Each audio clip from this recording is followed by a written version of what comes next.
How to cheat without getting caught. The idea came to me on a Thursday night, rain tapping against the windows of our Brooklyn apartment, while my wife, Elise, slept beside me. I'd been restless for months, the monotony of our 10-year marriage gnawing at me like a dull ache. Elise was steady, too steady, her routines predictable.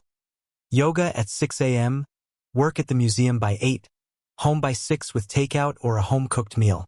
She was beautiful, kind, the kind of woman you're supposed to cherish. But I was 38, a graphic designer with a stagnating career, and I craved someone, to jolt me awake. That's when I met Tara. Tara was a freelance photographer I'd hired for a project. She was 29, all sharp edges and wild energy. Tattoos snaking up her arms, a laugh that cut through the hum of coffee shops. Our first meeting stretched into drinks, then a late-night walk through the East Village.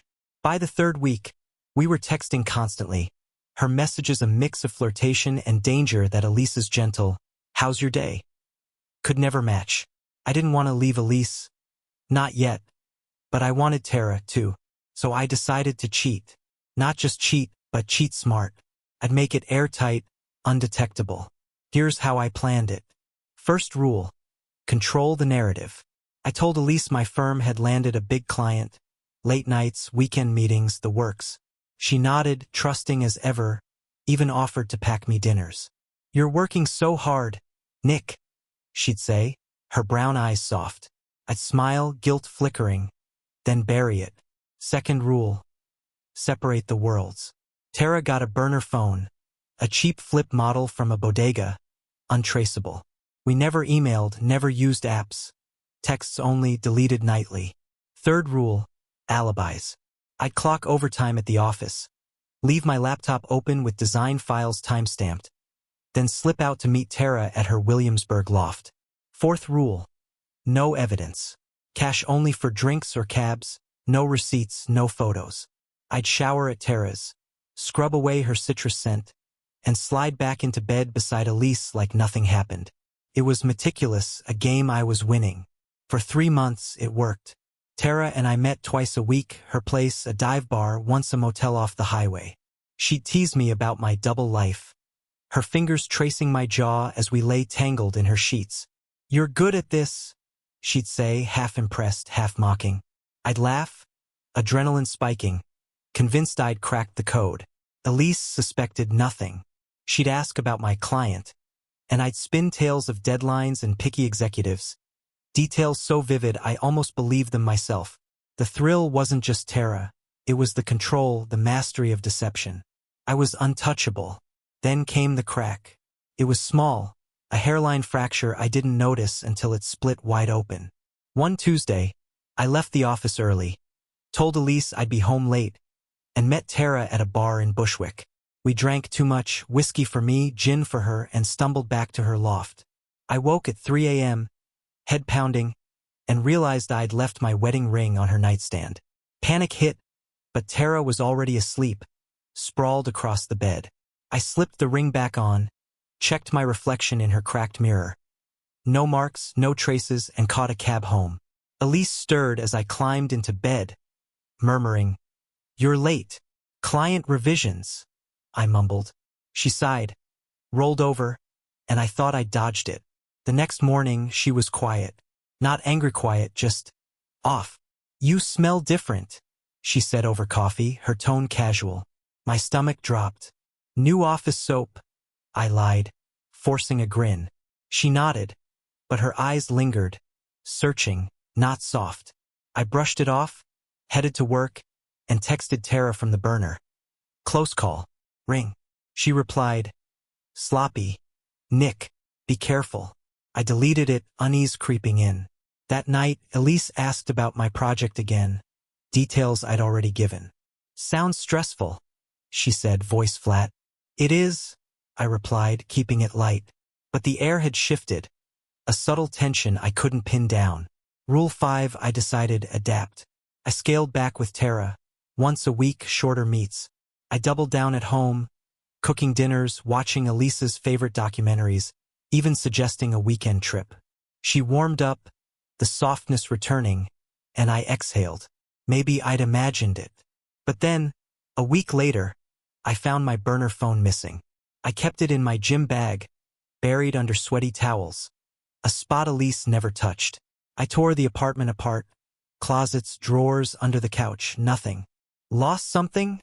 She called from the kitchen. Just a pen? I said, heart hammering. She smiled, but it didn't reach her eyes. That night, I retraced my steps. Last used it Monday, texting Tara about Friday. Had I left it at the office? Tara's? No, I'd had it Tuesday morning. I checked it in the bathroom, deleted a message. The gym bag was the only place it could have been. Elise didn't snoop.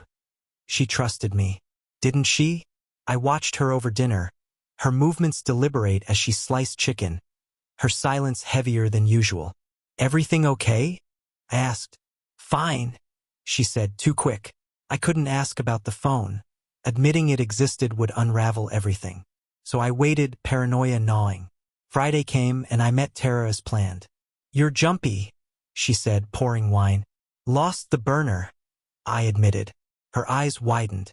Nick, that's bad. Elise might have found it, I said, voice low. Tara leaned back, assessing. What's in it? Just texts. Deleted most.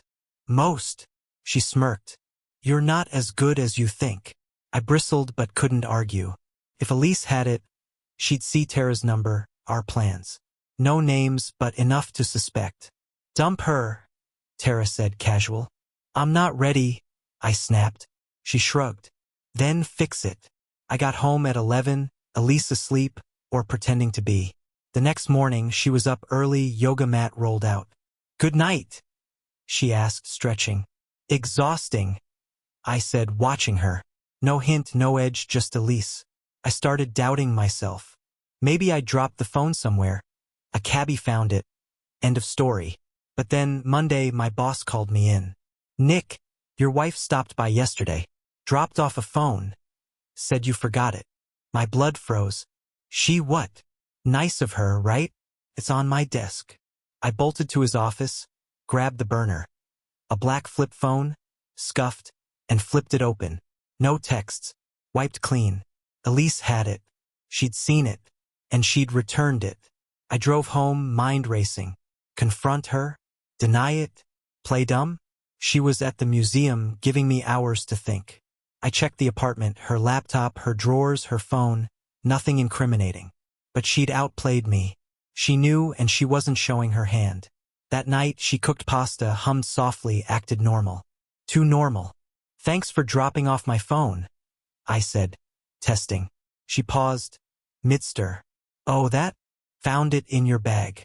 Figured it was work. Her smile was tight. Her eyes locked on mine. Yeah, backup for clients. I lied. Good, she said, turning back to the stove. The room felt smaller, the air thick with unspoken truth. Rule 6, counterattack. If she suspected, I'd make her doubt. I leaned into the overworked husband role, flowers, late-night talks, a necklace for no reason. You've been distant, I said one night, flipping it on her. Have I? She replied, brows raised. Work's been crazy, she said. A museum exhibit deadline. I nodded, feigning sympathy, but her calm unnerved me. Tara texted the burner. What's the move? I replied, lay low. She knows something. Tara shot back. Your mess, Nick. I deleted it, sweat prickling my neck. Then the photo came. Wednesday, my office email pinged. A blank subject, an attachment. I opened it. Me and Tara, kissing outside her loft, timestamped 2 weeks ago. No sender, no message. My pulse jackhammered. Elise? A pie? Tara screwing with me? I called her from the burner. Did you send me a photo? What? No, she said, annoyed. Someone's onto us. Then end it, she snapped. Not yet, I said, stubborn. I deleted the email, checked my surroundings. Cubicles, oblivious coworkers. Someone new. Thursday night, Elise dropped her own bomb. Nick, we need to talk, she said, setting her wine glass down. My stomach clenched. About what? I found something, she said, pulling the burner from her purse. Not mine, a different one. My mouth dried. What's that? Yours, isn't it? She said, voice steady. No, I lied, pulse roaring. She flipped it open, scrolled. Texts to a woman. Plans. Lies about work. I stared, blindsided. It wasn't my burner, mine was in my bag. But the messages mirrored mine to Tara. Elise, don't. She cut me off, eyes blazing. I hired someone. Watched you. You thought you were so clever. I scrambled. It's not what it looks like. Stop, she said, standing. I've known for weeks.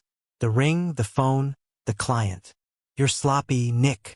She tossed a folder on the table, photos, timestamps, bank withdrawals for cash I'd spent on Tara. How? I croaked. You underestimated me, she said. I'm not the naive wife you think. She'd played me. Let me dig deeper. Gathered evidence, waited. I'm filing for divorce, she said. And I'm taking everything, house, savings, your pride. I lunged for excuses. We can fix this. No, she said, cold. You want it out. You got it. She walked out, leaving the folder. I flipped through it, months of surveillance, every slip I'd made. The burner wasn't mine. She'd staged it, baited me into confessing. Tara called later. She knows, I said. Then we're done, Tara replied, hanging up. I was alone, plan in ruins. The divorce hit fast. Elisa's lawyer shredded me. Alimony, assets split, my career tanking as word spread. She'd won, not by confronting early, but by letting me hang myself. I thought cheating without getting caught was about rules, control. I was wrong. It's about knowing your opponent, and I never knew Elise at all. Nick thought he'd mastered cheating. Burner phones, alibis, no traces. But Elise turned the tables with patience and proof. Here's the takeaway. Deception's a gamble, and the house always wins. First, know your partner. Nick underestimated Elisa's quiet strength, and it cost him everything. Second, no plan's foolproof. Rings slip off, phones get found, photos surface. Third, guilt's a leak you can't plug. It seeps out in lies you trip over. Want to cheat and not get caught? Don't. The real skill is facing what you're running from: boredom, fear, yourself. Not building a house of cards that'll collapse. What's your take? Could Nick have outsmarted Elise with tighter rules? Or was he doomed from the start? Ever caught someone slip? Or been the one to flip the script like Elise? Drop your thoughts below. Best cheating hacks, worst close calls, or why honesty might beat the game altogether. Loved this twist? Subscribe for more stories where secrets unravel and karma strikes. Let's debate. Is there really a way to cheat without getting caught? Or does the truth always win? Comment now. I'm reading every one.